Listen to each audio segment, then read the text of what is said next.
All right, let's dive into a musical mystery. We're going to figure out why so many hit songs seem to follow the exact same formula. And believe it or not, the answer starts with a deliberate choice made over 400 years ago that completely changed the course of music. You know that feeling, right? You're listening to the radio, and a new song comes on, and you think, wait a minute, haven't I heard this before? Well, you're not imagining it. There's this powerful, almost invisible blueprint that a huge chunk of popular music is built on, from classic rock anthems to the biggest hits of today. The real question is, why?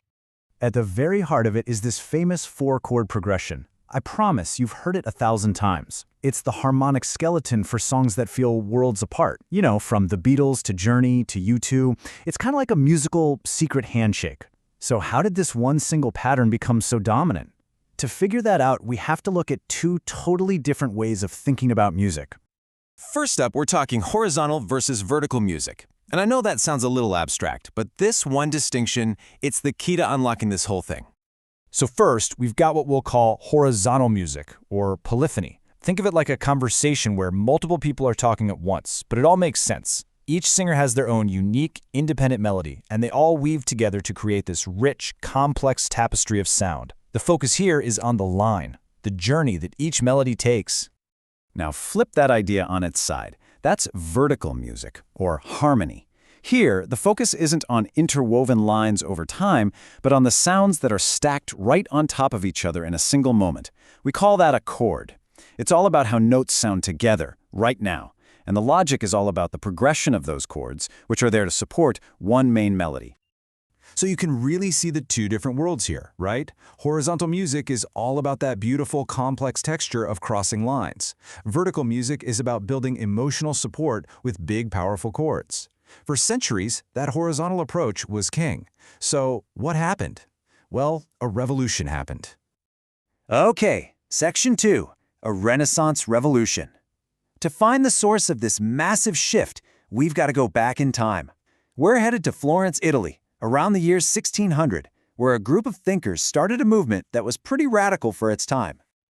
So back in the late Renaissance, composers were absolute masters of polyphony. I mean, they were writing these incredible pieces with 5, 6, even more independent melodies all woven together. It was a technical marvel, truly. But there was one huge drawback. With so many different vocal lines going on at once, the lyrics just turned into mush. You couldn't make out the story or the emotion at all. And what's wild is that this change happened incredibly fast. It wasn't some slow, gradual evolution. A group of intellectuals in Florence, they called themselves the Camerata dei Bardi, basically argued that music had totally lost its way. They wanted to bring back the emotional punch they believed ancient Greek tragedy had. Their big idea, pushed by thinkers like Vincenzo Galilei, and yes, that's the father of the famous astronomer Galileo, was simple but completely revolutionary. They said music shouldn't just be some impressive puzzle. Its number one job should be to make the words clear and to crank up their emotional power. The text had to come first, period. And their solution? It changed everything. They came up with a new style, where one singer delivered a clear, dramatic vocal line, and all they had behind them was a simple instrumental accompaniment playing chords. This was the birth of opera, but more importantly, it was the moment that vertical, chord-based music officially won out over the old horizontal, melody-based approach. So just think about that. A choice made 400 years ago to make opera lyrics easier to understand set all of Western music on a brand new path. But how on earth did that lead to the four-chord pop song? Well, as it turns out, that focus on simplicity was about to meet its ultimate amplifier. Let's fast forward to the 20th century and the invention of the radio. Suddenly, you have this mass medium that needs to grab a listener's attention and hold it, like instantly. And what's the most effective way to do that? Music that's simple, predictable, and immediately catchy. In other words, music built on clear, strong chord progressions. This created this incredibly powerful feedback loop. You see, radio needed instant hits to keep listeners from changing the station. So the music industry, seeing a huge business opportunity, started paying composers to write those simple, proven hits.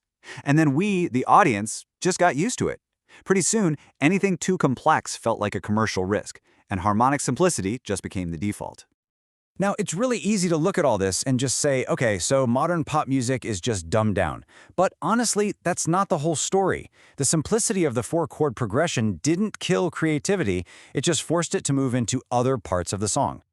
Just look at where the creative energy goes now. Sure, the harmony is pretty simple, but the real fight for originality, the real innovation, is happening in the production. It's all about finding that unique snare drum sound, or the perfect texture of a synth, or building a super complex rhythm. The creativity isn't in what chords are being played, but in how everything else sounds around them.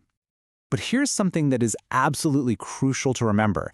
This path that we've been talking about, the path of vertical harmony, it's just one way to make music. It happens to be the dominant one in the West, for sure, but it is far from the only one out there. I mean, this really shows that harmony is a cultural choice, not some universal law of music. In Indian classical music, for example, the complexity is horizontal. It comes from these incredibly intricate melodies and rhythmic cycles. In many Central African traditions, the complexity comes from weaving together multiple interlocking rhythmic patterns.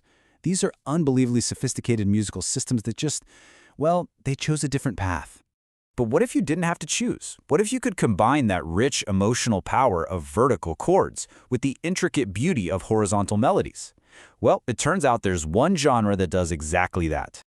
And that genre is jazz. Jazz is built on this foundation of incredibly rich and complex vertical harmony. We're talking way beyond our simple four chords. But then, on top of that harmonic foundation, the soloists start to improvise. They create these spontaneous, independent melodic lines that weave in and out of each other, creating this amazing kind of free counterpoint. Jazz is the ultimate proof that these two worlds don't have to be separate at all. Okay, so we have traveled from Renaissance Florence all the way to the modern recording studio. Let's pull this all together and figure out what the big takeaway is from this whole journey. So, when you boil it all down, here's the answer. Pop music sounds the way it does, not because of some lack of creativity, but because of a 400-year-old decision to choose a single, clear message over complex texture. And then that choice got supercharged by an economic system that realized simplicity was incredibly profitable. And all of that leaves us with one final question for you. The next time you turn on the radio, you'll know the story behind the song. You'll hear that vertical foundation of the chords, for sure. But maybe now you'll also listen a little closer for the horizontal creativity happening in the rhythm and the production. You now have the tools to hear music in a completely new way.